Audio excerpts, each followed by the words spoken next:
Hello बच्चों, कैसे हैं आप लोग। आइए क्षेत्रमिति का क्वेश्चन है अध्याय 13 यानी प्रश्नावली 13.1 क्वेश्चन नंबर 2 है। आइए देखते हैं।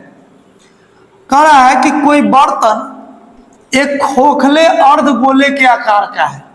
कोई बर्तन है जो एक खोखले अर्धगोले के आकार का है। कैसा होता है खोखला अर्धगोला? देखिए,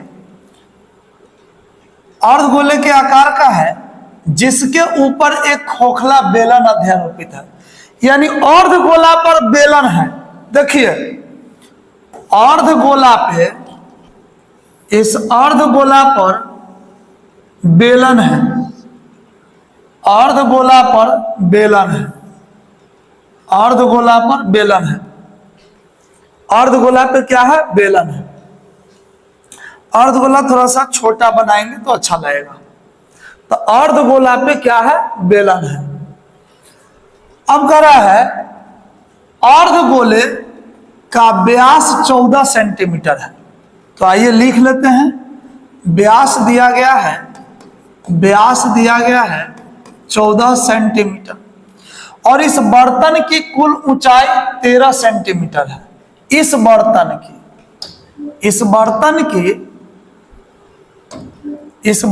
की कुल ऊंचाई 13 सेंटीमीटर कहा है, 13 सेंटीमीटर है।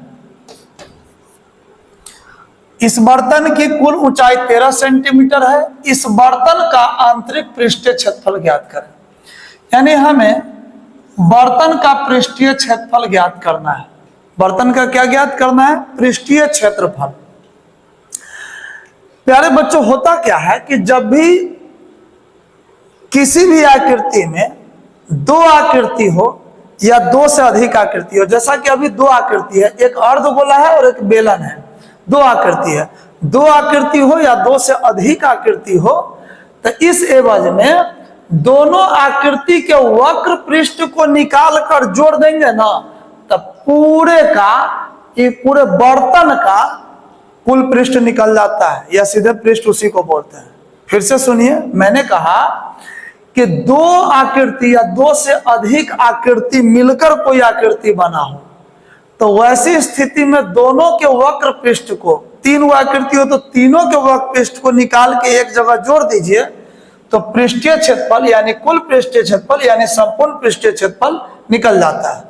तो हमें यहाँ पे अर्धगोले का वक्र पृष्ठ और बेलन का वक्र पृष्ठ निकाल के जोड़ना पड़ेगा, तो पूरे बर्तन का पृष्ठीय क्षेत्रफल ज्ञात हो जाएगा। तो आइए, अब यहाँ पे व्यास जब 14 सेंटीमीटर है तो व्यास का आधा होता है त्रिज्या, त्रिज्या हो जाएगा 7 सेंटीमीटर। अब एक बार सोच के देखिए कि जैसे हमें अगर अर्धगोले का वक्र पृष्ठ निकालना है तो अर्धगोले का वक्र पृष्ठ होता है 2πr²। अब बेलन का वक्र पृष्ठ होता है 2πrh। तो 2 का 2, पाई का मान 22/7, r का मान चाहिए यहाँ पे है, लेकिन h का मान हमें चाहिए जो अभी तक नहीं है। तो आइए पहले h का मान निकाल लेते हैं। h का मान कैसे निकलेगा? देखिए, h यानी ऊंचाई, और ऊंचाई बेलन में होगा, इस अर्धगोले में ऊंचाई नहीं होगी, बेलन में। तब बेलन की ऊंचाई की अगर हम बात करें तो देखिए, यहाँ पे ऊंचाई कहां से कहां तक होता है? ये यहां से लेकर यहां तक ये ऊंचाई हुआ, तो टोटल 13 है। टोटल कितनी है? 13 सेंटीमीटर है। इसमें से यानी टोटल में से इतना घटा देंगे। कितना? मैं इसका जरा कलर चेंज कर दूं। टोटल में से इतना घटा लेना है। इतना क्या है? तो हमें पता है कि इतना जो है ये त्रिज्या है, चारों बल जो भी जाएगा वो सब त्रिज्या होगा। तो त्रिज्या कितनी है?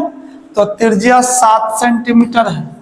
तो इसलिए 13 में से 7 घट के 6 सेंटीमीटर ऊंचाई आ जाएगा, 6 सेंटीमीटर। अब हमें इस बर्तन का पृष्ठीय क्षेत्रफल निकालना है। बर्तन का क्या निकालना है? पृष्ठीय क्षेत्रफल। तो बर्तन का पृष्ठीय क्षेत्रफल बराबर फॉर्मूला होगा अर्धगोले का वक्र पृष्ठ अर्ध गोले का वक्र पृष्ठ क्षेत्रफल प्लस बेलन का वक्र पृष्ठ क्षेत्रफल, यानी दोनों के फिगर के वक्र पृष्ठ निकाल के जोड़ेंगे तो बर्तन का टोटल पृष्ठीय क्षेत्रफल निकल जाएगा।